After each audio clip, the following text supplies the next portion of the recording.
Buenos días. Bueno, entonces, ya habíamos cerrado la clase pasada el tema de, ¿cómo se llama? De la bondad de ajuste. O sea, obviamente vamos a volver a eso, así que no se preocupen, vamos a volver al tema de la bondad de ajuste. Ahora vamos a ver lo que son las unidades de medida. ¿Ok? Esto es solamente una introducción. Entonces, o sea, hay veces que aún uno quiere cambiar las unidades de medida de las variables de regresión por diferentes razones. Vamos a ver bajo qué criterios uno hace eso. O sea, eso es simplemente para el tema de las interpretaciones. Eso es lo principal por lo que uno puede querer cambiar las unidades de medida. Para interpretar de forma diferente los parámetros. ¿Ok? Entonces, la idea, lo primero que uno tiene que pensar, bueno, que la unidad de medida de qué variable uno está cambiando. Esa es la pregunta número uno que se hace. Bueno, sí, pues, una de las primeras cosas que podemos cambiar es la Y. Ok, digamos, entonces lo que uno dice, la regla, dice, o sea, yo es pura álgebra, dice, ok, si usted toma la variable dependiente y la divide o multiplica por alguna constante, entonces los coeficientes de mínimos cuadrados, digamos, de la regresión simple, son divididos o multiplicados por esa misma constante. Simple. ¿Ok? Entonces, cualquier constante, da igual. Entonces, básicamente, cuando ustedes multiplican o dividen la dependiente por alguna constante, los parámetros van a quedar multiplicados o divididos por esa constante. Eso número uno. Entonces, ¿cuál es la idea, digamos? O sea, básicamente es que en una de esas, lo que yo les decía en la clase pasada, el beta 1, que es el que a la gente más le importa, en una de esas se ve o muy chiquito o muy grande, digamos. O sea, dependiendo del contexto en el que uno se encuentra. Entonces uno dice, ah, bueno, pero entonces yo puedo, para tratar de ver, si se ve muy chiquito, en una vez lo multiplico por la misma constante para que se vea más grande y la gente lo vea mejor. O se ve gigante y uno dice, no, mejor divido para que en una de esas sea más amigable con el lector. Entonces, más bien una estrategia de marketing, digamos, que otra cosa. Entonces, básicamente, supongan que ustedes redefinen a su variable y, digamos con y tilde, por ponerle tilde, y tienen entonces C0 por y, ¿ok? Entonces van a tener un nuevo beta, digamos, que va a ser básicamente el beta 1 que tenían antes, digamos, multiplicado por esa constante, ¿ok? Y ustedes pueden elegir entonces el número que ustedes quieran, digamos, pueden elegir 100, 12, 15, 50, menos 25, no sé, lo que a ustedes más les guste, ¿ok? En cambio, si ustedes se ponen a tocar la dependiente, perdón, la independiente, o sea, el regresor, ahí es un poquito más enredado, hay que tener un poquito más de cuidado. Ahí, si uno multiplica el regresor por alguna constante, el beta queda dividido en esa constante, ¿ok? Entonces hay que tener esos tipos de cuidados. Entonces, básicamente, si ustedes multiplican la dependiente por 10, ok, entonces el parámetro va a quedar multiplicado por 10. Acá, en cambio, si ustedes multiplican el regresor por 10, les queda el parámetro dividido en 10. ¿Ok? Entonces hay que tener un poquito de esos cuidados a la hora de hacer interpretaciones. Y obviamente, en términos de interpretaciones, como les decía recién, por ejemplo, la bondad de ajuste no va a cambiar y no tendría por qué cambiar. Sería muy extraño, digamos. O sea, sería muy raro que ustedes cambien, multipliquen o dividan por constantes variables dependientes o independientes y eso le cambiase el R cuadrado. Sería un poco raro. Si les cambia, pero también va en otro sentido. Si les cambia es porque algo está pasando que están metiendo la pata. En algún lado están haciendo las cosas mal. Eso es número uno. Entonces vamos a ver rápido un ejemplo. Yo ya tengo cargado esta base de datos. Supongan, si por ejemplo, este es un buen ejemplo. A mí me gusta este ejemplo porque precisamente a veces los ingresos en Colombia a veces son medio gordos, digamos. Entonces veamos rápidamente. Acá tengo la gran encuesta. ¿Ok? Tengo la gran encuesta ya cargada. ¿Ok? Entonces veamos rápidamente. Voy a correr esto de una y después voy a hablar de qué pasa. Entonces, supongo que ustedes dicen, tengo el salario al mes, veamos acá, salario al mes. Entonces, vamos a poner sum salario. Salario y voy a poner estrella. Con eso me va a mostrar todas las variables que tienen salario. Entonces, puedo poner salario al mes. Y fíjense, los números son un poco gordos, claro. Para el colombiano promedio esto le parece, bueno, me parece medio obvio que eso puede ser el promedio, pero en otras latitudes el número se puede ver gordo, bien gordo. O incluso el salario por hora no es un poquito más amigable, pero también puede molestar. Entonces, lo que a uno le puede interesar es, si no, mire, en vez de ponérmelo así crudito, crudito, crudito, póngamelo en miles. Está bien. O sea, básicamente es tomar este número y dividirlo en 1000. ¿Ok? O sea, eso parece como sencillo. Pero uno claramente lo que les decía recién, uno tiene que saber que lo está dividiendo en 1000. Entonces, básicamente, si uno hace la regresión salario-mes y de un años, ¿ok? Este va a ser el coeficiente que me va a dar, ¿ok? Fíjense, me da 84.808.07. Si yo lo hago en miles, que se puede, eso no es una operación súper complicada, es dividirlo en 1000, el coeficiente me va a quedar dividido en 1000, ¿ok? No es súper difícil, pero uno tiene que saber que va a cambiar completamente la interpretación. Entonces ya no estoy hablando de que ante un cambio en un año de educación me cambia tantos pesos, sino que ante un año de educación me van a cambiar tantos miles de pesos. ¿Ok? Son miles ahora. Entonces uno tiene que tener muy clara la dependiente. Y uno puede ir todavía más lejos. Uno puede decir, no, yo quiero hablar en millones. Y está bien, digamos, es más razonable hablar a veces en millones de pesos. Entonces, básicamente tomar el salario, dividirlo en 1.000.000.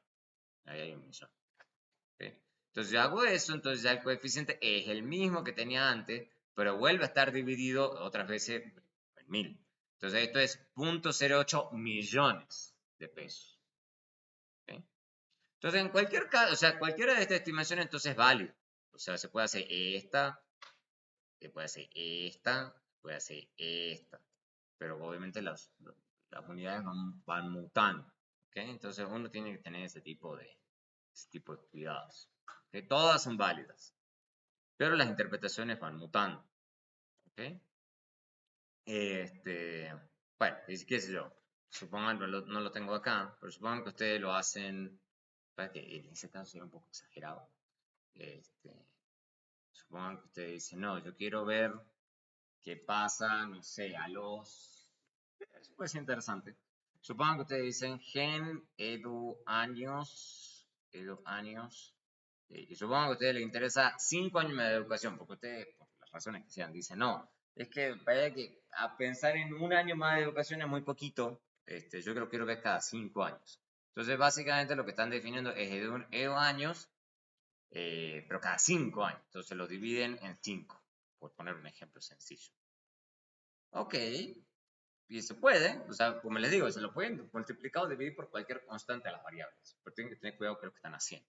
Entonces, ustedes hacen reg, salario, y vamos a volver al mes, para que sea un poco más claro.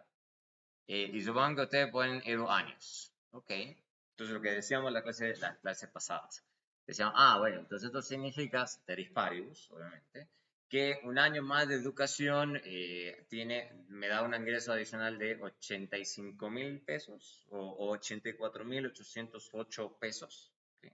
Perfecto. Supongo que ustedes le cambian entonces esa variable y dicen, no, a mí lo que me interesa es, si esto me ayuda, ahí está, acá. Entonces, supongo que ustedes lo hacen con este edu año 5 y fíjense que ahí uno pensaría al principio de, uy, entonces ahora saco unos retornos a la educación mucho más grandes. Y uno le dice, no, no es la misma cosa, digamos, solamente que usted está cambiando las unidades de medida. Si yo estoy dividiendo en 5, ¿qué va a pasar con el parámetro? Esto queda. Hay que multiplicarlo por 5. Queda multiplicado por 5. Entonces, ¿qué me va a decir eso? Que es este coeficiente, display, este coeficiente multiplicado por 5. ¿Okay? Por 5. El mismo número. O sea, entonces a los efectos del marketing. ¿Ok? Entonces, y ustedes pueden ser estratégicos, obviamente. Hay gente que va y hace todos sus cambios en la tabla de regresión y hay gente que no. Hay gente que dice, no, yo prefiero mostrar esta y de última en el texto hablar de esto. O sea, eso queda a gusto del investigador. Está bien, o sea, uno puede usar una cosa, la otra, da igual, al final del día da igual. Y hay veces, como les digo, de que depende la estrategia de marketing al final del día que uno tenga. Si uno lo quiere dejar así en la tabla o así en el texto, o ambos, depende, eso a gusto. Eso a gusto. Bien, pero más importante que esto, que está bien, digamos, hay que aprenderse este tipo de cosas. Lo que se usa mucho en economía en general, digamos, y esto se usa mucho, es utilizar lo que se llaman no linealidades, ¿ok? En muchas aplicaciones se utiliza log. Y específicamente vamos a un caso sencillo que es usar al log de salarios, y no salarios, así crudo. Y ustedes se preguntarán, bueno, pero ¿para qué? O sea, esa es buena pregunta. O sea, ¿para qué me pongo a tomarle log? Y eso es parte del repaso que habíamos hecho en las clases pasadas, las primeras clases de repaso. Bueno, ¿por qué? Porque usando logs, digamos, se puede interpretar el beta 1, lo que se llama como una semi-elasticidad o un cambio porcentual. Vamos a ver a qué me refiero a eso. Supongan que ustedes ponen el log salario del lado izquierdo, que es lo usual, en año de educación. Supongan que corren esa regresión. ¿Ok? O sea, no corren salario contra educación, sino log de salario contra educación, año de educación. ¿Ok? Entonces, ¿eso qué significa? Que el cambio porcentual en el salario va a ser estimado por 100 por beta 1 cambio en la educación. Eso suena un poco exótico. Básicamente lo que uno está diciendo aquí es, más allá de la anotación, es que lo que estaría estimando en este caso se dice es una semielasticidad. ¿Semielasticidad en qué sentido? Que beta 1 ahora yo lo voy a interpretar como, que ante el cambio en un año más de educación, un año más, así en nivel se dice, entonces ¿cuál va a ser mi cambio estimado porcentual en el salario? ¿Ok? Entonces cambia un poquitito la interpretación. ¿Ok? Ya van a ver que ya lo vamos a correr, van a ver cómo se ve. Pero básicamente esa es la diferencia. Ahora ya no es un cambio en educación contra el cambio en el salario, o sea, lo que se llamaría nivel, sino nivel log, ¿ok? O log nivel, digamos, depende de cómo uno lea la ecuación. Esto será el log nivel. Pero este regresor está en nivel y esta variable dependiente que está en logs, ¿ok? Entonces cambia completamente la interpretación. Y a la gente le gusta más. ¿Por qué a la gente le gusta más? Bueno, por un montón de razones, pero la más elemental es que básicamente ya me quedo independiente de la unidad de medida del salario, porque recuerden que los salarios, los ingresos laborales están medidos en alguna moneda, en peso, en dólares, en euro, en yenes, y a veces la gente no tiene ganas de lidiar con eso. La gente que dice, no, yo quiero saber en términos porcentuales, entonces me saco de la cabeza la unidad de medida, digamos, monetaria, sino que yo digo, esto es básicamente porcentualmente cuánto en promedio le aumenta el salario o ingreso laboral a la gente ante un año más de educación. Y a la gente le gusta más eso. ¿Okay? Es más sencillo de comparar, digamos, entre países o en los mismos países y demás. Y no le tengo que andar explicando a veces al lector cuánto significa un peso más o un dólar más o un euro más, etcétera, etcétera, etcétera. ¿Okay? Entonces, pero básicamente eso no cambia la forma de estimación. No cambia la forma de estimación. Seguimos haciendo mínimos cuadrados. Seguimos haciendo mínimos cuadrados. Lo que estamos haciendo es definiendo la variable dependiente de forma diferente y cambiando la interpretación del beta. Pero el mínimos cuadrados sigue siendo mínimos cuadrados. Eso es importante. Ahí dice clarito MCO. Mínimos cuadrados ordinarios. ¿Okay? Otra aplicación, lo vamos a ver con una aplicación, es directamente poner log y log. O sea, hacer log, lo que se llama una log-log. Si uno hace, ¿por qué uno puede querer hacer una log-log? Porque básicamente si hago eso, y por eso a usted le está ladrando en el cerebro con la macro, la micro y demás, porque básicamente eso me va a permitir interpretar el beta como una elasticidad.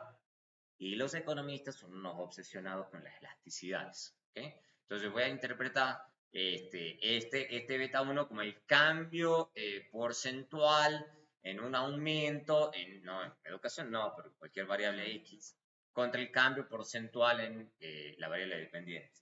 ¿Okay? Entonces eso es interesante de por sí. ¿Okay? Entonces hay diferentes interpretaciones. La primera es la que se dice nivel-nivel. ¿Okay? Esto está en nivel, esto está en nivel. Entonces es la interpretación que ya habíamos visto. Cambio en una unidad versus cambio en una unidad. Ok.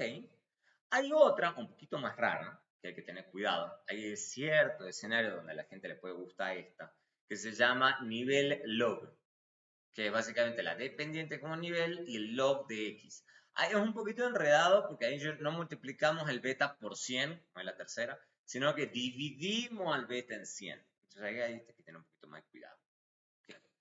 Porque puede ser que uno esté interpretando en un cambio porcentual en X como cambia en nivel a Y. Eso es lo que estamos queriendo hacer. Eso puede ser. Yo no lo he visto mucho, para ser honesto. Pero esto puede ser un caso. Que es el cambio porcentual en X, que esto es lo que está escrito acá, ante un cambio en nivel en Y. Así como no tiene que leer estas ecuaciones que se ven un poco raras, pero si uno lo tiene en la cabeza claro, yo les digo, queda más interesante. La más clásica es esta, log nivel, especialmente el log de salario versus educación. Entonces ahí lo que toma uno es el beta y lo multiplica por 100 para sacar cuánto sería el cambio porcentual en Y ante el cambio en una unidad en X. Eso es lo usual. Este es el más común. El tercero es el más común. El cuarto más común, el que le sigue, es hacerlo log-log. O sea, poner todo en logs. ¿Ok? Eso es interesante de por sí, como les decía, porque básicamente ahora yo interpreto el beta 1 como elasticidad. Si se fijan acá, perfectamente ustedes pueden pasar esto que está acá, dividiendo aquí, ¿ok? Y les queda exactamente la expresión de elasticidad que todo el mundo conoce, de micro. ¿Okay? Micro es donde la gente empieza con esta historia. Por ejemplo, uno puede estar interesado en tratar de estimar cuál es, por ejemplo, si esto es cantidad y esto es precio, entonces, ¿qué es lo que está queriendo estimar uno? La elasticidad, precio. ¿Okay? De la demanda, de la oferta, bueno, como les decía en la otra clase, dependerá del contexto de la investigación, pero eso es lo que a uno le puede estar interesado. O la elasticidad ingreso, o sea, a la gente se le da más ingreso, cuál es la elasticidad, digamos, sobre ciertos bienes. Entonces, todas esas cosas pueden ser interesantes de querer estimar. ¿Okay? Y por eso uno lo pone entonces en log-log. Log-log. Vamos a ver rápido cómo se ve esto. Ya, vamos a correr estas dos y después estas dos. Okay, yo ya lo tengo acá. Ya lo tengo esto acá por separado. Entonces lo voy a correr a estos dos para que se vea la diferencia. No lo tengo definido. Esto es el salario hora, no lo tengo definido, pero esto es fácil de definir. Afortunadamente ya lo tiene programado StataGen. El salario hora igual a log salario hora. O sea, no hay que me estoy matando, ¿no? O sea, no, pero si está, entonces no entiendo. Porque está con la ñ. Ahí está el problema. Años. Años. A Tata no le gusta la ñ. Casi todos los software estadísticos no les gusta la ñ. No le gustan los caracteres especiales, acentos, ñes y demás. Ahora sí. Sí. Listo. Bueno, entonces, ¿cómo cambia la interpretación aquí? Entonces, esta es la interpretación que ya habíamos hecho antes. Entonces, sabemos que ante un año más de educación, ceteris paribus nos da 533 pesos adicionales promedio por hora. ¿Ok? Ahí no hay mucho misterio, es lo que sería nivel. Supongo que ustedes lo corren ahora la hora. ¿Ok? Entonces, fíjense que el coeficiente cambia completamente. Pero acá no es dividido, multiplicado ni nada por una constante. Ahora la interpretación cambia de forma muy especial. Ahora lo que me está diciendo es, como les decía recién, log nivel. Entonces esto yo lo multiplico por 100. ¿Ok? Entonces, ¿cuánto me da? 9.9 o 9.94. ¿Ok? Entonces, lo que me está diciendo, que si esta estimación me está diciendo que en promedio, si te disparo, bla, bla, bla, Un año más de educación sube el salario por hora en forma porcentual en 9.94%. ¿Ok? O sea, aproximadamente 10%. ¿Ok? Aproximadamente un 10%. O sea, eso como lo interpretaría de una forma un poco más rápida. Mire, en promedio, estos datos me están diciendo que, que la gente que tiene un año más de educación, en promedio gana un 10% más. ¿Ok? Eso es lo que me está diciendo esta regresión, así bien rapidito. ¿Ok? En promedio, más o menos, la gente gana un 10% más. 10%. Fíjense. Entonces, ese porcentaje a la gente le gusta, porque no tengo que hablar ni de miles de pesos, ni de millones de pesos, ni de dólares, ni de yenes. O sea, es porcentaje. Porcentaje. Ya. O sea, la gente ya habla así, listo. Y eso es más amigable, la gente lo entiende rápido, etcétera, etcétera. Como les decía, otra forma de pensarlo, bueno, esta es otra base de datos, no es la gran encuesta integrada de hogares, estos son datos de ingresos en una empresa, creo que son, o firmas, ¿ok? Entonces creo que estos son información de los salarios de los CEO, ¿ok? De esas empresas. Entonces, algo en lo que puedo estar interesado es cuánto es la relación entre los salarios de los CEO y las ventas que tienen esas empresas. ¿Ok? Entonces, por ejemplo, fíjense lo que yo les decía. El lío es ponerse a pensar en salario. Esto es salario en dólares en miles de dólares encima de 1990. Bueno, como, ok. Entonces me tengo que poner a pensar que estos son miles de dólares medido en dólares constantes de 1990. Bueno, bueno, antes de pasar, avanzar, eso es lo primero que uno debería hacer, ¿no? O sea, antes que pasemos. Pues siempre que uno utiliza unidades monetarias, uno siempre las ajusta por inflación y los deja en alguna unidad constante, si no, uno está mezclando ahí, la inflación le está generando algunos ruidos, eso es tarea única. Pero fíjense que también acá están las ventas de la firma, en millones de dólares. En millones de dólares, que también tiene sentido, ¿no? Porque típicamente las firmas venden millones de dólares en un año, especialmente, no venden miles, venden millones. ¿Okay? Entonces, fíjense que si yo corro esta regresión, así como está, lo que se diría nivel, es medio un enredo, porque básicamente esto me está diciendo, ok, esto es haber logrado vender 1.000.000 más de dólares en el año, cómo está correlacionado con los salarios en miles de dólares. O sea, no es que no se pueda, pero se dan cuenta de rápido que es medio pesado de interpretar. Entonces, ¿esto qué me está diciendo?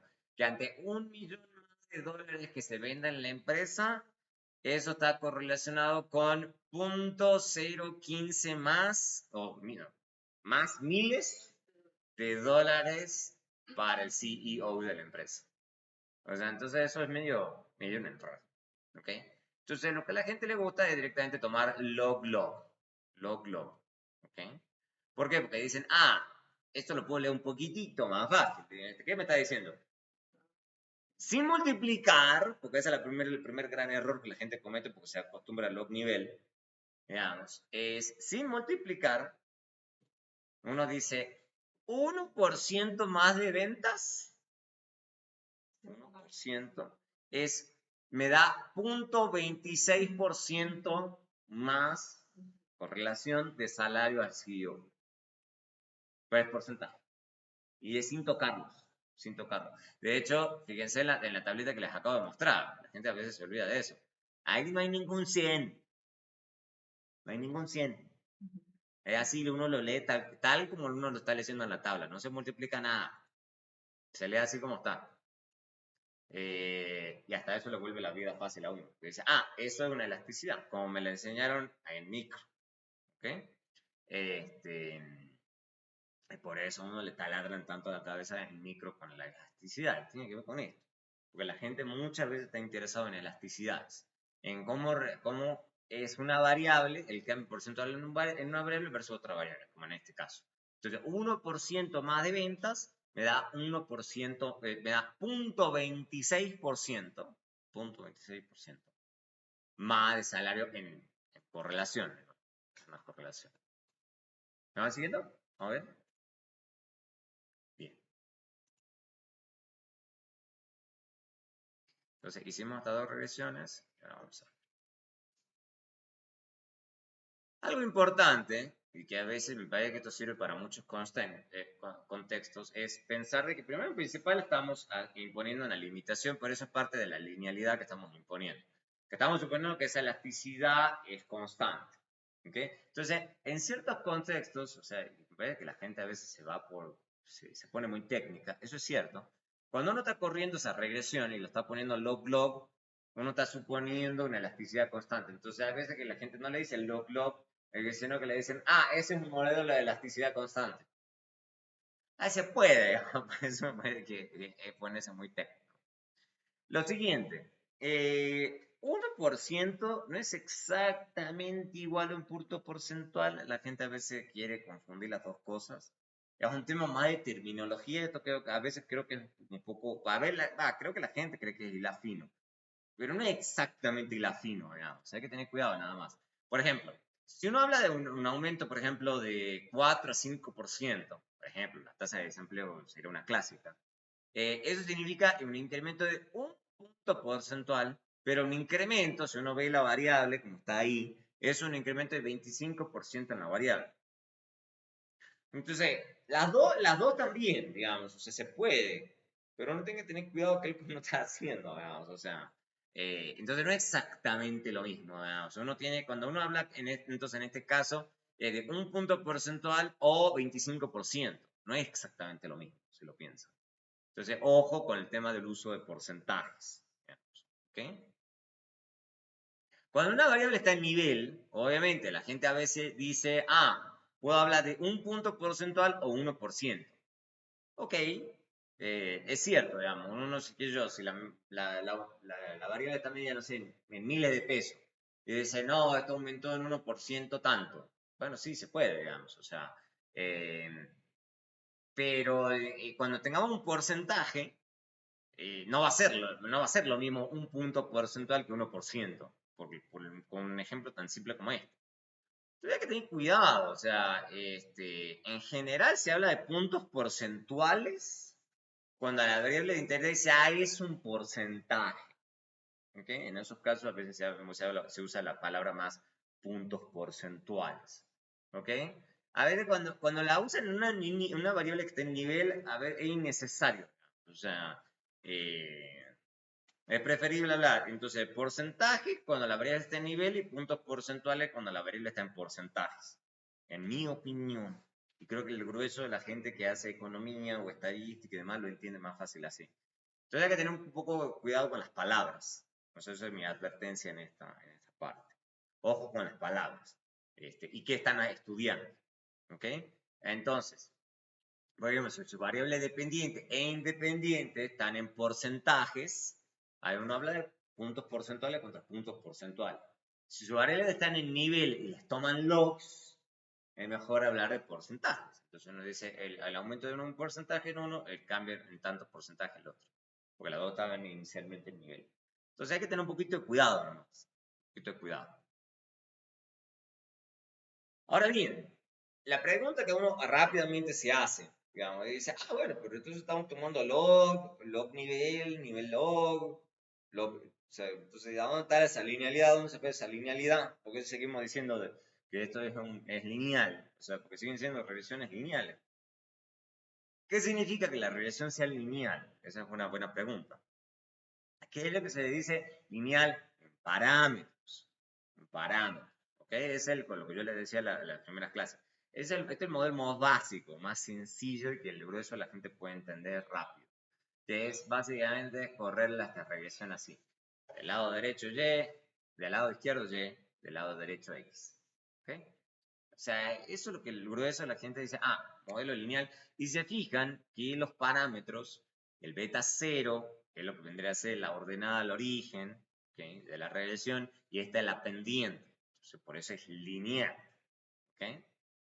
Obviamente, podemos usar logs, o sea, podríamos tomar el log de Y, el log de X, Pero también podríamos jugar un poco más con otras cosas. Podríamos transformar esta variable así.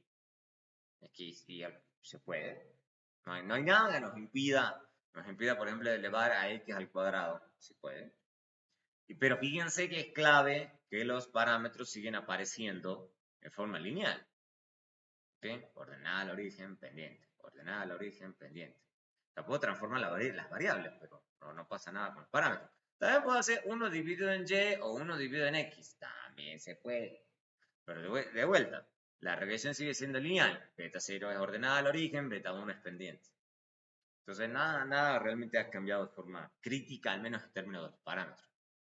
El método de cálculo de mínimos cuadrados es el mismo. O sea, puedo correr mínimos cuadrados, o sea, porque básicamente estoy transformando un poquito la dependiente y la independiente, pero los parámetros siguen siendo parecidos.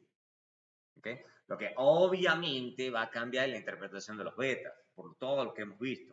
O sea, cualquier cosa que ustedes toquen de y o de x, sea que lo me dividan, lo multipliquen o lo transformen por alguna función, se puede, pero va a cambiar la interpretación de los betas. Supongan una cosa como esta, claro que se puede, pero ahora ya el cambio parcial en y, cuando cambie x, va a ser 2 beta 1 por xy.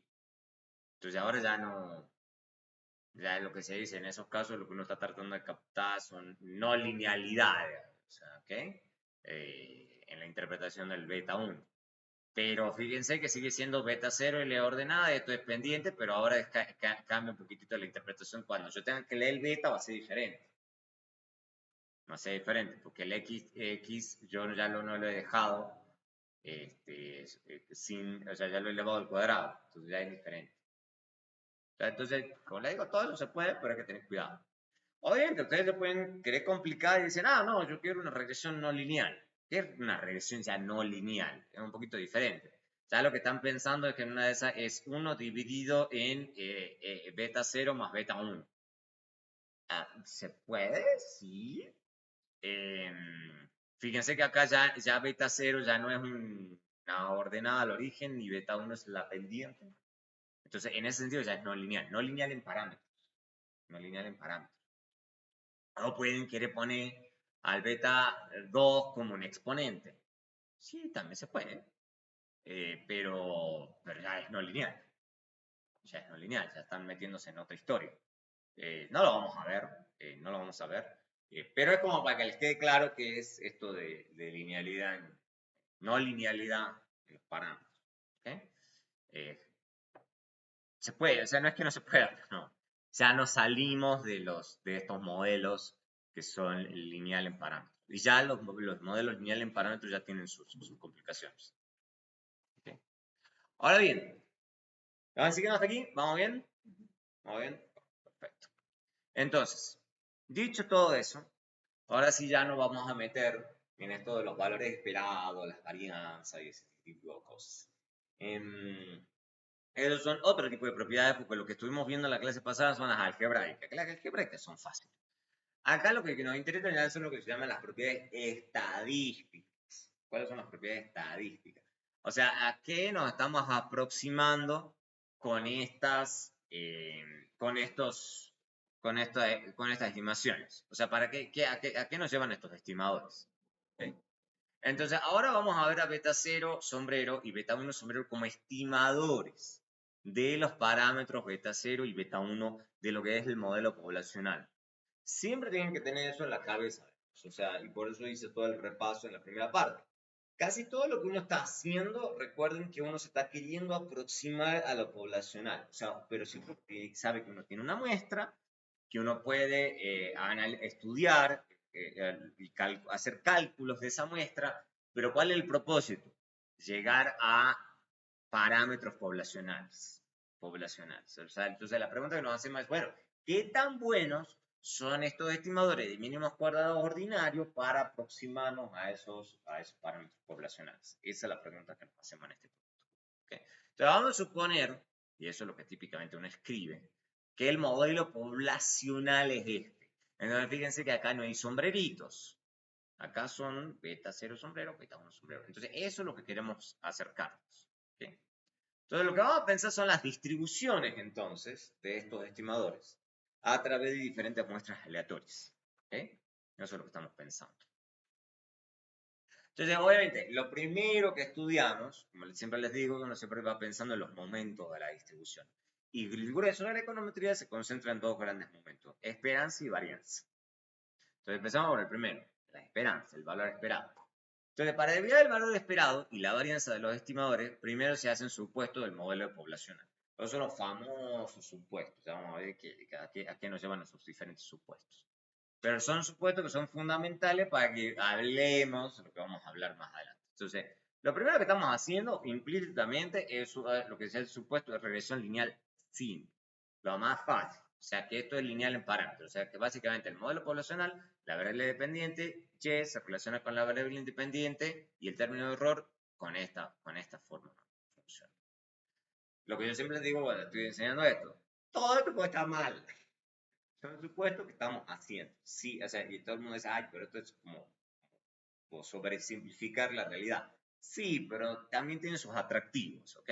Vamos a hablar más adelante de eso. Entonces, esto es lo primero que uno está diciendo. ¿Ok? Y uno incluso hasta lo pone en el paper. Esto es lo que yo supongo, que estas variables se relacionan así. ¿Ok? Donde beta 0 y beta 1 son los parámetros poblacionales de intercepto y pendiente. ¿Ok? El resto son vistas como variables aleatorias. O sea, y, x y u son vistas como variables aleatorias y beta 0 y beta 1 son los parámetros que yo quiero estimar. ¿Mm? La idea es estimar beta 0 y beta 1 dado los valores que estoy observando de y, x y u. ¿Mm? Lo segundo que voy a hacer, voy a suponer, y como les digo, a veces esto no se cumple, es el de muestra aleatoria. O sea, básicamente que tenemos datos extraídos de forma aleatoria de la población. ¿Okay? Ya hemos hablado un poquito de que en ciertos casos eso a veces no se cumple. Y es normalmente válido en cortes transversales, normalmente. ¿Okay? Como les digo, cuando uno se pasa a series, este es el primer supuesto que uno no puede hacer. ¿Okay? Entonces toca salir de este supuesto. ¿Okay? Una forma de ver la muestra aleatoria dentro del modelo poblacional es esto. Entonces, así es como uno supone que se relacionan los datos. Donde pueden ser individuo, firma, ciudad, país, puede ser. O sea, la palabra individuo a veces es entendido de forma amplia. O sea, no es que tenga que ser sí o sí individuos. Y de nuevo, U es el término de error, que son los valores no observables. Y obviamente, la primera gran advertencia es no confundir el término de error U, que fíjense que está U solito, no tiene nada, que es poblacional, con lo que son los residuos de la regresión, que es UI sombrero. Entonces, no es lo mismo, no es lo mismo. O sea, esa es la primera gran cosa. La gente a veces cree que es la misma y es como, no, o sea, están diciendo ustedes cosas diferentes, digamos. O sea, obviamente, alguna conexión entre ambos puede haber, pero son dos cosas diferentes, son dos conceptos diferentes. Y vamos a ver que esa brecha entre término de error y residuo es grande. O sea, y nos limita mucho el análisis. En esta fácil, o sea, la variación muestral, o sea, en regresión simple es sencillo. Que los individuos en la muestra no tienen todo el mismo valor, o sea, eso no es muy sofisticado. Básicamente lo que nos dice es que X tiene que mutar, o sea, que X tiene que tener algún tipo de variación. Si no, no nos sirve. Básicamente no tenemos nada. Variabilidad de la X. Sí, o sea, eso no. Sí, básicamente que haya alguna. Sí, que no es una constante. Sí, que no es una constante. Pero, es un poco trivial, lo que pasa es que sí o sí uno lo necesita si uno no puede hacer el resto. Pero es medio obvio, o sea, ¿quién puede estar interesado en una cosa que no cambia nunca? Digamos? O sea, no sé, un poco raro. ¿Cómo? ¿Cómo lo analiza? Sí. En los experimentos.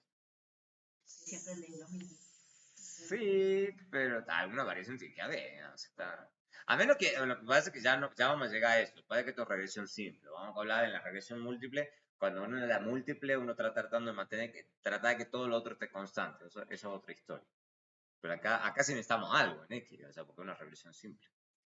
Este sí es muy Muy importante, esto no es tan trivial, que es el supuesto de medida condicional 0. O sea, la idea es que el error U tiene media condicional 0 para cualquier valor de la variable explicativa X. Eso ya lo habíamos hablado en ocasiones anteriores. Que esperanza de U condicional en X es 0. ¿Ok? Y ya vamos a ir viendo sistemáticamente este supuesto, pero este sí es un supuesto clave. ¿Ok? Este es un supuesto clave. ¿Por qué? Porque este es el supuesto que nos lleva a lo que se conoce como insesgamiento de mínimos cuadrados ordinarios. Por eso es tan importante. ¿Okay? Por eso es tan importante. O sea, la idea es que bajo esos 4 primeros supuestos, los estimadores de mínimos cuadrados ordinarios son insesgados. Son insesgados. Por eso, esos 4 primeros supuestos a uno le interesan tanto. O sea, básicamente que la esperanza de beta 0 sombrero, condicional en X, es beta 0, y la esperanza de beta 1 sombrero también es beta 1. O sea, básicamente, gracias a esos 4 primeros supuestos, podemos decir esto, si no, no se puede. O sea, si se rompe linealidad, si se rompe muestra aleatoria, si no hay variación en X, o el supuesto de media condicional 0 se viola, si cualquiera de esas cosas se viola, esto no es cierto. Esto no es cierto. Esa es la cuestión número 1. Número 1. Esto es lo primero que se viola. Esta es la primera propiedad que entonces que queremos. Que los estimadores sean insesgados. ¿Ok? Obviamente, vamos a hacer pruebas, lo vamos a demostrar, pero vaya a hacer un repaso rápido, pues ya lo hemos visto, digamos, de expectativas condicionales. O sea, si Z es una función de X, donde F es una función cualquiera, entonces sabemos que la esperanza de Z condicional a X es F de X. Ya lo hemos visto, ¿vale? Que aquí la gente se olvida. Entonces, por ejemplo, dadas dos constantes A y B, y F y G, dos variables cualquiera, y dada una variable aleatoria Y, entonces podemos escribir lo siguiente. O sea, básicamente, creo que con esto se nota rápido lo que está haciendo. O sea, básicamente, si le tomamos la esperanza a cualquier función, donde A y B son constantes, y G y F es una función de X, G es una función de X, y acá hay una variable aleatoria, va a pasar, se dice, como les digo, a través de todas las funciones, ¿ok? Condicional en X, ¿no? Porque fíjense que esto está condicional en X. La esperanza pelada, no. Pero condicional en X, sí. Hasta este punto. Hasta este punto. ¿Ok? Entonces yo voy a pasarla a través de todas estas funciones. Pero tiene que estar condicionada en X. Si no, no funciona. ¿Ok? Entonces, por ejemplo, veamos, y vamos a usar esa propiedad rápida, vamos a probar que la esperanza de beta 1 sombrero condicional en X es beta 1. Esa es la más clásica, sencillita. ¿Ok? Entonces, dado el estimador de mínimos cuadrados, ya habíamos derivado el estimador de mínimos cuadrados. No me vayan a decir de dónde sale la fórmula, pues ya lo hemos visto. ¿Okay? Y lo que habíamos dicho también, y les dejé como tarea de la casa, de que esto es cierto. Esto nos facilita un poquito la demostración. ¿Okay? Dicho eso, porque el primer paso es pura álgebra, lo que yo ya hago acá es, fíjense, utilizo el primer supuesto que acabo de hacer, que es el supuesto de linealidad. Si no, no puedo hacer ese paso. Lo primero entonces que estoy suponiendo es que y es una función lineal de x. ¿Ok? Entonces fíjense que al pasar de aquí a aquí, yo ya estoy haciendo aparecer x, y fíjense que ahora solamente aparece x y u. Y u. ¿Mm? Una vez hago eso, entonces ahora sí ya me pongo a un poquito más de álgebra. Por eso hay que hacer repaso de álgebra hasta el cansancio. Entonces, fíjense, lo que estoy haciendo acá que es, tomando este paréntesis, lo voy multiplicando por cada una de estas cosas, ¿ok? Y utilizo la distributiva de la suma, o sea, pura álgebra. Entonces me queda esta expresión, tan, tan, tan, tan, tan, tan, tan, tan. Ok, perfecto. Entonces, una vez que hago eso, regla número 1, este beta 0 lo puedo sacar para afuera, ¿no? Sí. ¿Y qué va a pasar con esta sumatoria? A ver. Pues ya que se dan tantas demostraciones. ¿Qué va a pasar con esa sumatoria? De xy menos x barra. Y uno está en. Eso aquí es igual. No.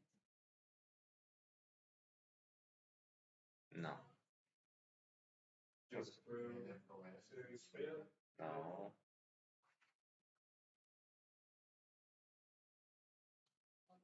A cero. a 0. No es lo mismo, ¿no? Porque la varianza que es 0, ¿no? La suma de las desviaciones de una variable respecto a su media es 0. ¿Ok? Esas son las cosas que uno ya tiene que tener. Eso es 0. Y uno va pudiendo hacer la demostración. ¿Ok? Pues pónganse a hacerlo a manita. Pues pónganse así y dicen, esto es 0 por tal cosa. Si uno puede seguir. Pero tienen que hacer esa gimnasia. Si no la hacen, después cuando yo le ponga demostraciones en el examen, le van a decir, es porque no se acuerdan. ¿Ok? Bueno, entonces eso se va a hacer 0. Ahí no hay ningún misterio. El resto ya vamos a ver qué va a pasar. ¿Ok? Entonces esto va a ser 0. Ya sabemos por qué no, por la duda. ¿Ok? Sacamos beta 1, obviamente a esto sí no se va a hacer 0, porque yo no puedo sacar ese x. Y esto tampoco se va a hacer 0, porque tengo y acá. ¿Ok? Entonces el único que se hace 0 es este que está a la izquierda. ¿Ok? Me queda el resto de las otras expresiones, obviamente. Me queda esto. Y obviamente lo que yo también sabemos, que esto es a la inversa de recién, esto yo sé que lo que tengo en el numerador lo puedo reescribir así. Si no lo ven, les toca repasar. ¿Ok? Entonces, ¿qué pasa acá? Entonces me queda esto al cuadrado y esto al cuadrado. Entonces, ¿qué va a pasar? No son los 12 se vuelve 1. ¿Okay? Entonces, ahora que se vuelve 1, entonces tengo beta 1, tengo esta expresión. ¿Okay? Entonces, fíjense que ya estoy bastante cerca de que beta 1 de beta 1 sombrero a beta 1. Que recuerden, esto es el estimador y este es mi parámetro poblacional. Entonces, básicamente la distancia que me separa está dada por esto que tengo acá. Si ahora yo tomo la esperanza condicional, recuerden que la esperanza condicional de una constante es la constante. Ahí no hay lío. Ahora, ¿qué pasa con esto? Fíjense lo que tengo acá. Es la esperanza condicional en X. Y fíjense, toda esta cosa es una función de X. O sea, esta parte es lineal, esta parte es no lineal, pero es todo función de X. ¿Ok? Todo función de X. Entonces, ¿qué es lo que acabamos de ver de las propiedades de esperanza condicionales? Que la esperanza condicional va a pasar a través de las funciones de esa variable condicional. Entonces va a pasar a través de eso y me va a quedar solamente esperanza de U condicional en X. Todo bien. Pero entonces ahí es donde aparece el supuesto fundamental que es que media condicional 0. O sea, si esa media condicional no es 0,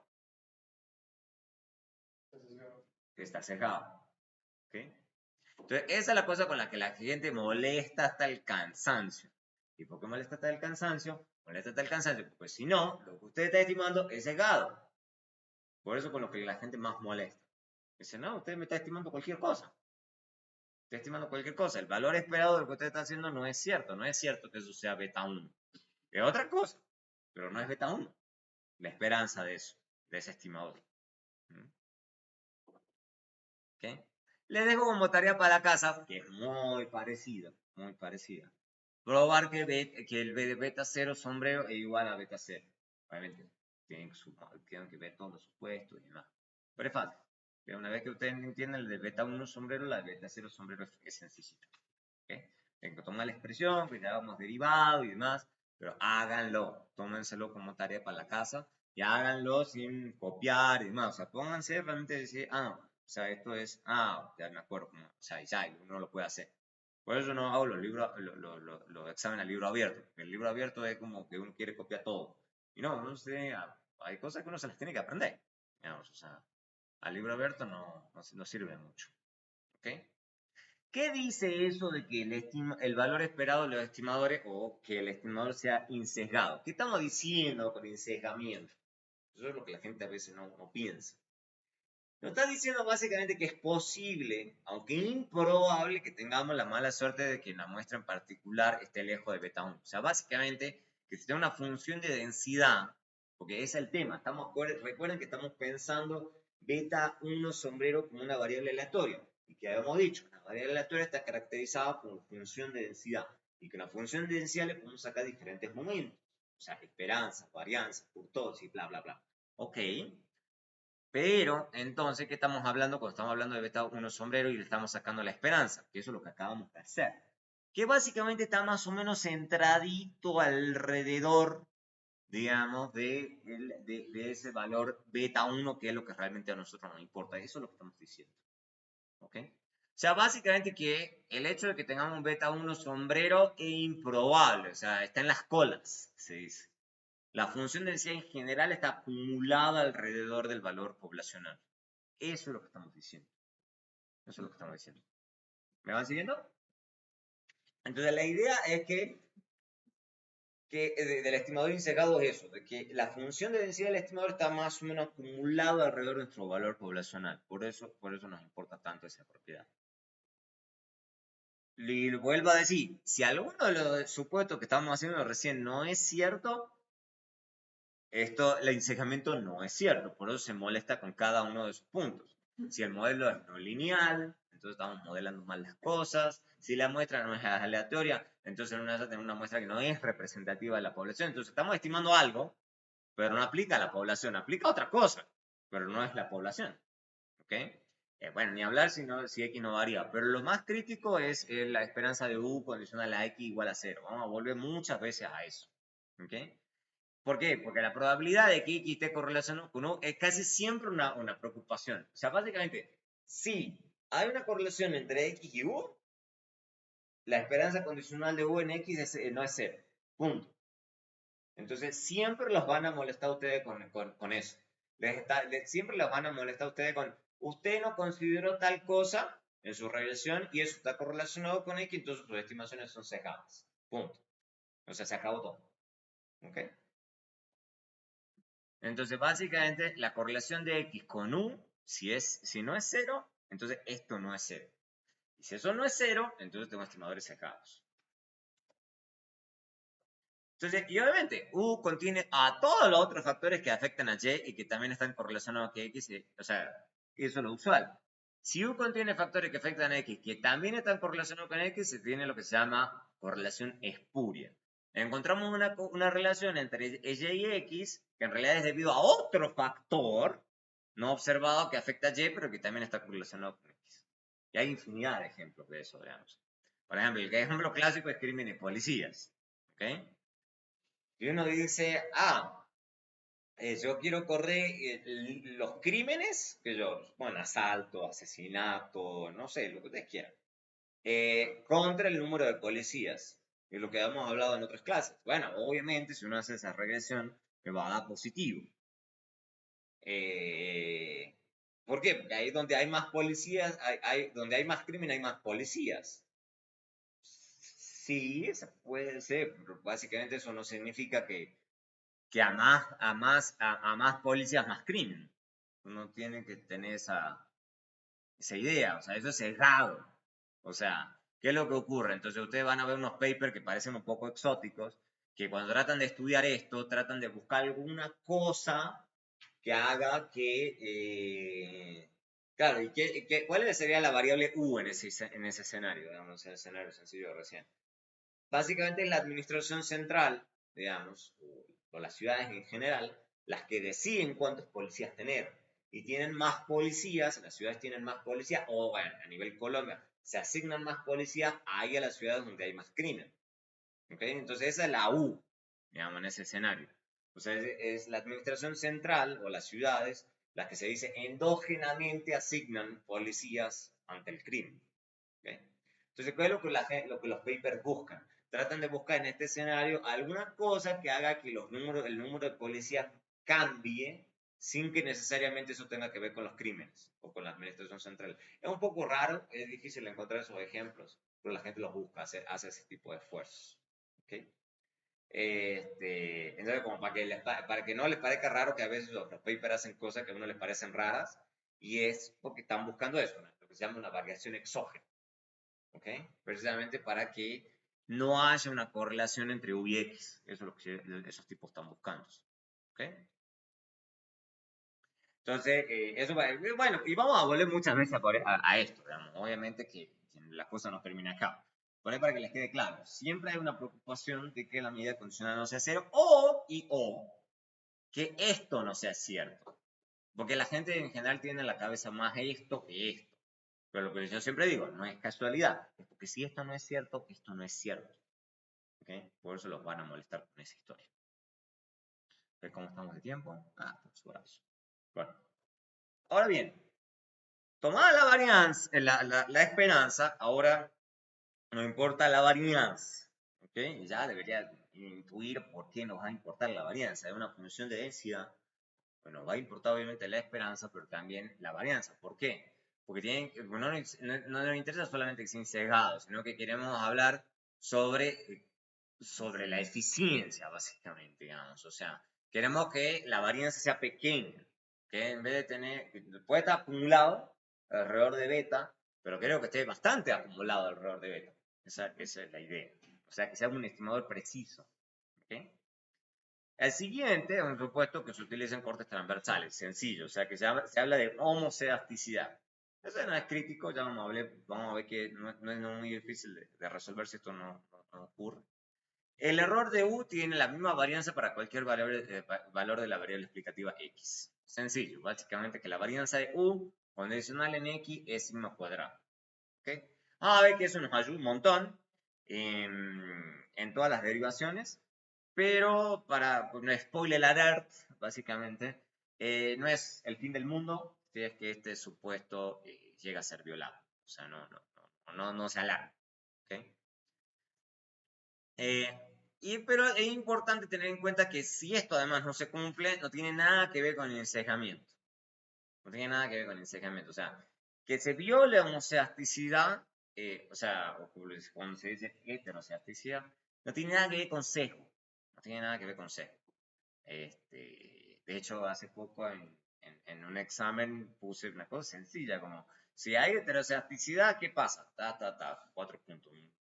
Ah, y hay una de las opciones era sesgo. Y un estudiante me estuvo peleando de que sí, que eso genera sesgo. Yo como, no, o sea, lo dicen todos los libros de econometría, no me peleé eso, o sea, no es muy difícil, digamos, o sea, ¿ok? Porque básicamente, fíjense que en la demostración que hicimos de regresión simple, que es la regresión más básica, nunca hemos hablado de la varianza. O sea, y según nos llega a encejamiento, entonces no tiene nada que ver. O sea, entonces todo lo que es varianza no tiene nada que ver con sesgo, nada. Punto. ¿Ok? Lo vamos a obtener por conveniencia, hace falta porque permite tener estimaciones de varianza fácil, de forma fácil. O sea, sin este supuesto es un poco más enredado. Recuerden que la definición de varianza, que ya la habíamos visto, les toca ir repasando. Les vuelvo a decir, esto es una bola de nieve. Vayan llevando la clase al día, si no, se les va a volver pesado. Entonces, recuerden que esto es la definición de varianza. ¿Ok? Ahora bien, ustedes recuerden que ya hicimos el supuesto de medida condicional 0, entonces esta expresión que tengo acá se va, porque es 0. Y es 0 elevado al cuadrado, 0. Entonces básicamente yo me voy a quedar con esto. Y esto yo lo voy a denotar con un sigma cuadrado. ¿Ok? Perfecto. Entonces como esto es igual a sigma cuadrado, entonces esto es igual a... Recuerden que esto es una constante, ¿no? O sea, si uno lo mira a ojo, es una constante. Entonces estoy diciendo que la esperanza de U al cuadrado condicional a X es una constante. O sea, es el mismo valor independientemente de X. Entonces yo puedo sacar X, yo puedo escribir esto, que es la misma cosa. Y esto no es otra cosa que la varianza de U. Ok. Eso se llama la varianza del error. Varianza del error. Varianza del error. ¿Ok? Y obviamente, ya lo hemos visto, le puedes sacar la raíz y eso es la división estándar del error. ¿Ok? Todo poblacional. Todo poblacional. ¿Qué implica esto en términos del modelo poblacional? Que básicamente, dado eso, yo le puedo tomar la esperanza, eso es la función de regresión poblacional, y te estoy diciendo esto, y ¿qué estoy diciendo en términos de varianza? Eso es lo que la gente a veces se olvida, y es pura propiedad de varianza. Pura propiedad de varianza. Recuerden que si escribimos esto, entonces puedo reemplazar y por esta expresión. Una vez que tengo esta expresión, puedo utilizar propiedades de varianza. Me parece que la gente se olvida de las propiedades de varianza. Y puedo distribuir esto, digamos, entre las tres variables. Y tener varianza de beta 0, varianza de x condicional en x. Y le tengo beta 1 al cuadrado, que también es propiedad de varianza. Y tengo varianza de u condicional en x. Y esto no es un pase de magia. Varianza de una constante, ¿cuánto es? 0. ¿De qué hay que repasar? ¿Hay que hacer demostraciones? Es 0. Porque la constante varía o no varía. No. Por eso es 0. Y acá la varianza, recuerden que está condicional en X. Entonces la varianza de que condicional en X también va a dar 0. Que es condicional en X. Recuerden que ustedes están cortando la función de densidad. Entonces X es constante. ¿Okay? Entonces también esto es 0. Entonces esto es 0, esto es 0. Entonces, ¿qué es lo único que les queda? La varianza de U. Que la varianza de U condicional en X lo estamos poniendo como sigma cuadrado. ¿Ok? Entonces, esto es sigma cuadrado. Entonces, no se queden ahí viendo la diapositiva como, claro, obvio. O sea, pónganse a repasar de por qué todas estas igualdades son ciertas. Porque esto es 0, esto es 0. ¿Y por qué es 0? Porque esto es una constante, esto está condicional en X, pero hay que hacer ese esfuerzo, ¿ok? Hay que hacer ese esfuerzo. Entonces, ¿qué estamos diciendo? En pocas palabras, si ustedes lo ven, fíjense, ¿qué es lo que estoy diciendo? Que la varianza de Y condicional en X es sigma cuadrado. Entonces, fíjense que estoy modelando bastante el modelo. ¿Ok? Fíjense que estoy diciendo que la esperanza de Y condicional en X es una función lineal de X. Y que la varianza de Y, que es esto, también es sigma cuadrado, que aquí es constante. Entonces, la esperanza va cambiando a través a medida que va cambiando el valor de X, pero la varianza no. ¿Ok? Entonces, eso es lo que estoy diciendo. O sea, básicamente estoy diciendo esto. Entonces, fíjense cómo estoy pensando que se comporta el modelo. Entonces, la esperanza Y es condicional en X es lineal y la varianza Y en X es una constante. O sea, básicamente yo estoy pensando que el modelo poblacional es este. Es muy bonito, es muy bien comportado, es muy bonito, muy precioso. ¿Ok? Y acá yo estoy modelando la distribución Y condicional en X. Yo estoy suponiendo entonces que es una función lineal de X y que la varianza es la misma independientemente del valor de X que yo esté considerando. ¿Ok? Les repito, todo eso puede estar mal, pero no importa. Fíjense que de ahí uno puede sacar unos mensajes interesantes, ¿no? Porque estoy tratando de pensar cómo es la relación entre Y y X. Entonces piensen en eso, siempre. ¿Ok? Cuando la varianza de U condicional en X varía con X, se dice que hay heterocedasticidad. Entonces hay homocedasticidad y heterocedasticidad. ¿Ok? Entonces, la varianza de U condicional en X es igual a la varianza de Y de X. Entonces, si la varianza de Y de X es una función de X, entonces tenemos lo que se dice también heterocedasticidad. Vamos a ver más adelante bajo qué pruebas existen para ver si hay heterocedasticidad y cómo se puede resolver. ¿Okay? Pero como les digo, siempre, en general, no es tanto un problema, especialmente si la muestra es relativamente grande. Esto es como un spoiler alert para más adelante. Si la muestra es chiquita, ahí sí hay problemas. ¿Ok? Ahí sí hay problemas. Entonces vamos a ir a ver. Veamos un ejemplo clásico de heterocedasticidad. Por ejemplo, salario de educación. Ustedes dirán, ¿pero por qué? Porque, a ver, ya vamos a ver por qué. Entonces, supongo que ustedes están pensando regresar salario contra educación. ¿Ok? Y ustedes, si se cumplen los otros supuestos anteriores, están suponiendo que esto es una función lineal de la educación. ¿Ok? Y que la varianza de U es homocedática. Eso es lo que están diciendo con este nuevo supuesto. O sea, básicamente entonces que la varianza del salario dada a la educación es constante. Eso es lo que están suponiendo. ¿Okay? Y a la gente puede no gustarle eso.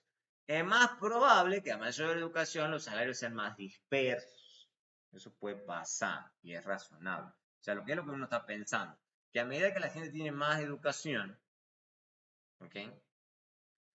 La gente con bajo nivel educativo se puede pensar, es que la gente que tiene poca educación tiene una serie de ofertas laborales un poco restringidas, entonces todo el mundo va a tender más o menos, sí, claro, a ganar menos en promedio, sí, pero además casi todo el mundo va a tender a ganar lo mismo. O sea, eso de hecho uno lo puede demostrar. ¿Okay? En cambio, a medida que la gente se educa más, en promedio ganan más, que eso es lo que me está diciendo la función lineal, pero no conforme con eso, además la dispersión es más grande. O sea, hay gente con mucha educación que gana muchísima plata y hay gente con un montón de educación que gana mucha menos. Sí, en promedio se gana más. ¿Okay? Pero hay gente que gana mucho más, pero mucho. ¿Okay? Entonces, eso es lo que a veces uno tiene en mente. Entonces, ahí este es un ejemplo clásico de heterocedasticidad. ¿Okay? Fíjense que la lomita va bajando. ¿Okay? Entonces, eso es lo que a veces yo le llamo trampa de los promedios. Digamos. O sea, bueno, tiene que pensar también usted la heterogeneidad al interior de cada variable. Digamos. O sea, al interior de cada grupo hay bastante heterogeneidad. Entonces, hay que tener en cuenta eso.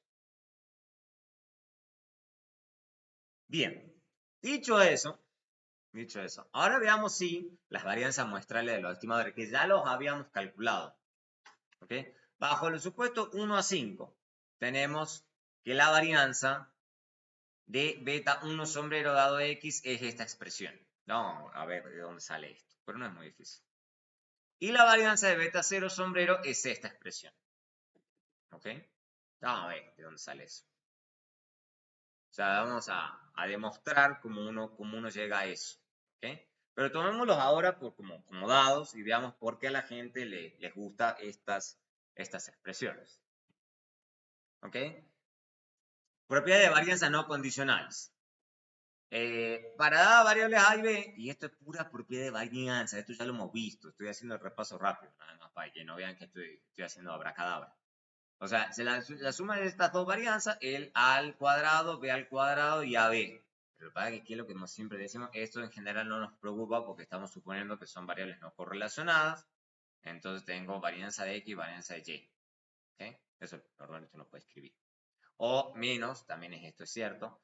Entonces, si tenemos dos variables aleatorias no correlacionadas, muestra aleatoria, y A y pues donde son constantes, entonces puedo escribir esto. O sea, rápidamente se dan cuenta cómo se rompe un montón de cosas si hay cualquier grado de correlación entre las variables de la muestra aleatoria que estoy sacando. ¿Okay? Y obviamente yo puedo escribir esto, que pasa, pero pasa a través de la sumatoria, pero con A y elevado al cuadrado. Todo esto lo hemos visto, estoy haciendo un repaso rápido, nada más, por eso estoy diciendo rápido. Entonces, y cualquiera funciones f de x, g de x, puedo escribir esto, que la varianza de f de x condicional a x también es 0. ¿Okay? Y que esto también es cierto. Lo voy a elevar al cuadrado como si fuera una constante, pero elevado al cuadrado. Dicho eso, puedo probar, digamos, que la varianza de este beta 1 sombrero es igual a esta expresión. De estos poblacionales. Entonces, fíjense esto. Partimos de esta expresión. ¿Ok? Partimos de esta expresión. Que ya la hemos visto. La utilizamos recién para probar encejamiento de beta 1 sombrero. ¿Ok?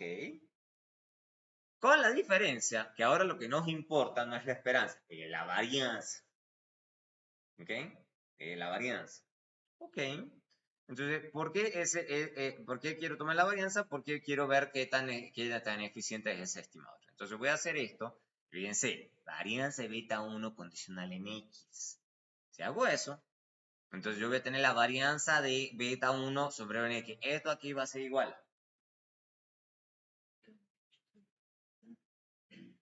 Varianza, no esperanza.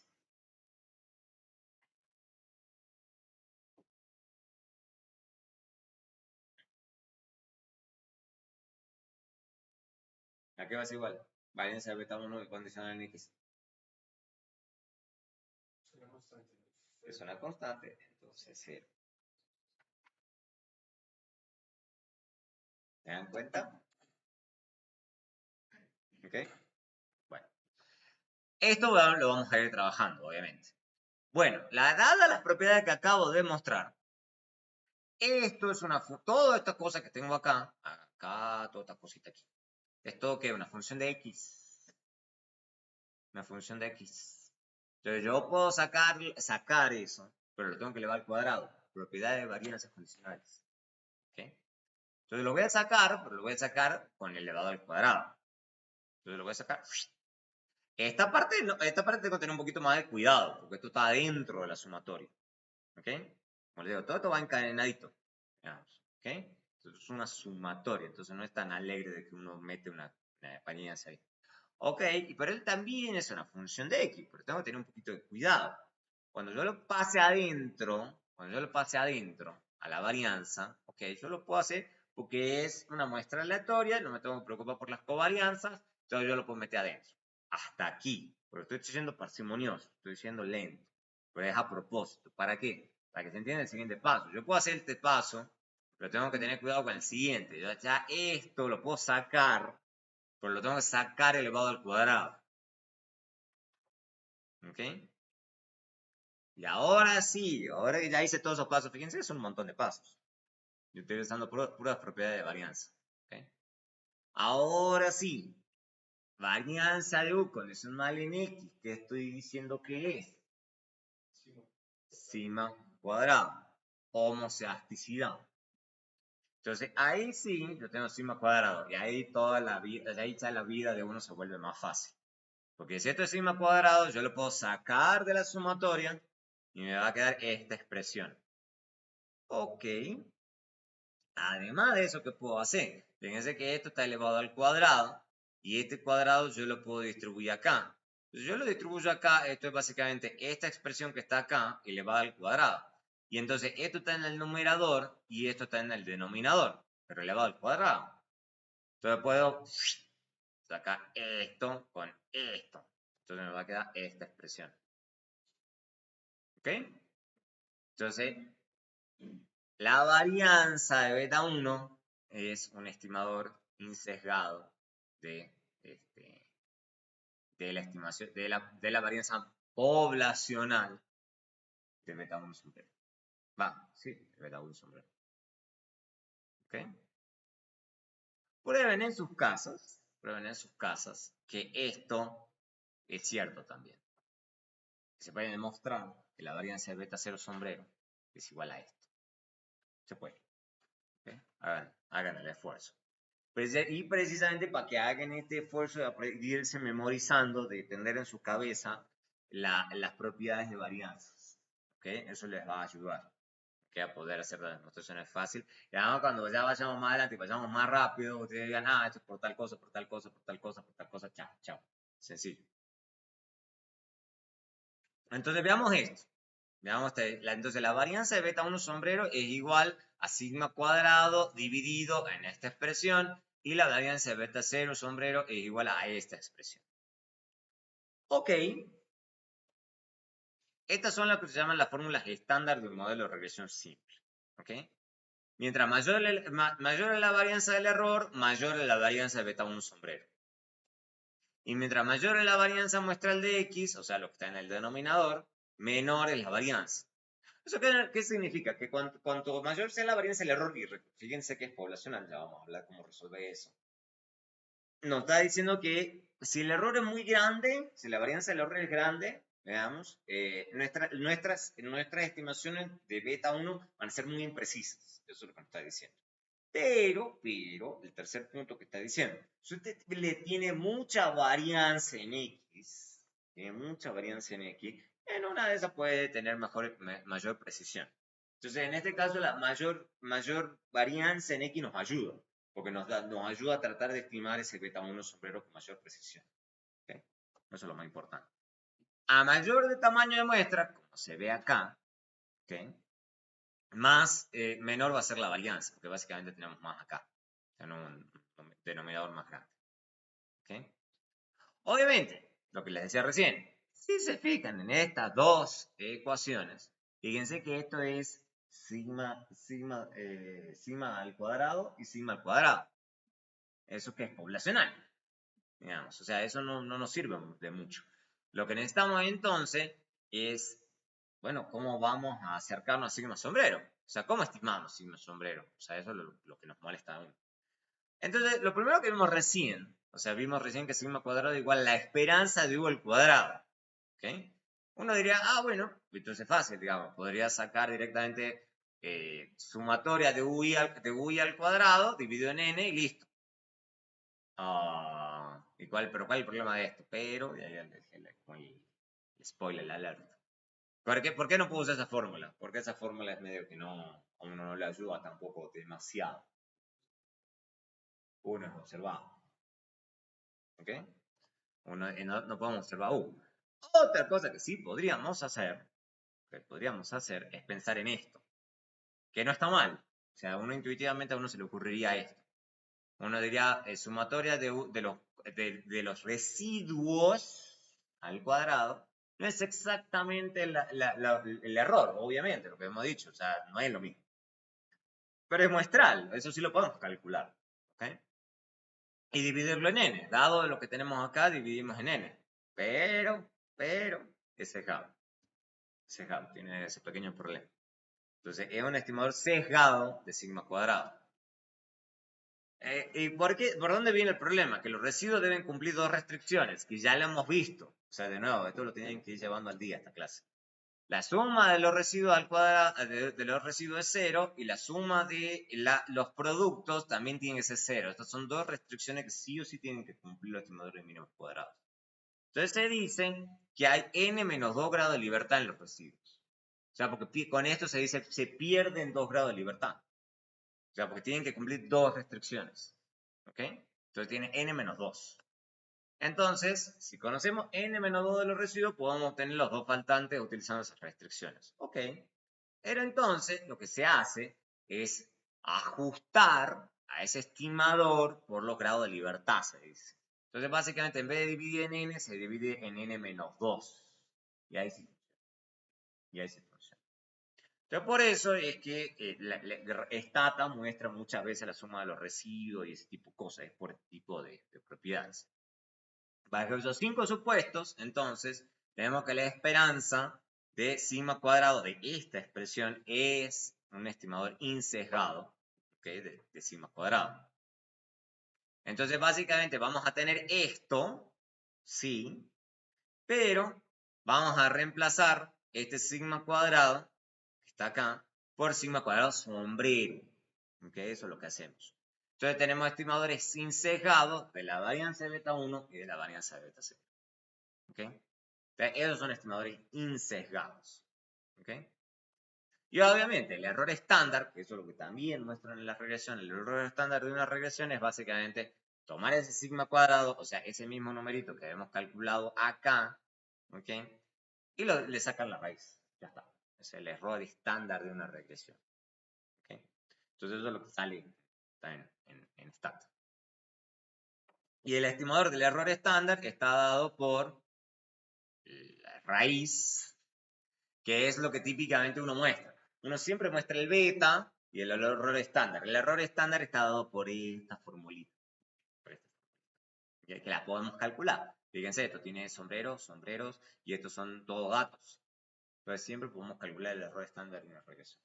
Le doy una estimación de beta 1. ¿Ok? Bueno, y para cerrar, después vamos a volver muchas veces a esto, obviamente. Vamos a cerrar esta presentación. Una cosa que se llama regresión a través del origen, lo voy a dar simplemente como una curiosidad. Me parece un buen ejercicio el que hace Woolrich de eso. ¿Por qué? Porque hay veces que el investigador a veces se pone en creativo y a veces mete la pata.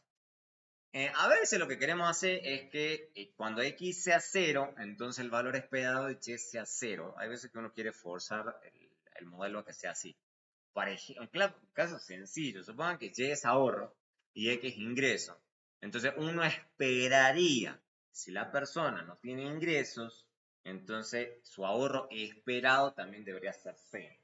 ¿Okay? O sea, no está mal. Uno lo puede pensar así, pero eso trae problemas desde el punto de vista econométrico. Vamos a ver por qué. Pero una vez se hace porque genera demasiados problemas innecesarios. ¿Ok? No se hace típicamente eso. O sea, tomemos un nuevo estimador. Supongan que ustedes hacen esto. Supongan que ustedes tienen que beta 0 es 0. Eso es básicamente lo que están haciendo. Están forzando a que beta 0 sea 0. Ok. Siguiendo el método de mínimos cuadrados, entonces este regresor debe minimizar la suma de los residuos definidos de una forma ligeramente diferente. ¿Ok? O sea, estoy usando lo mismo de recién. La única diferencia es que ahora estoy definiendo los residuos de forma diferente.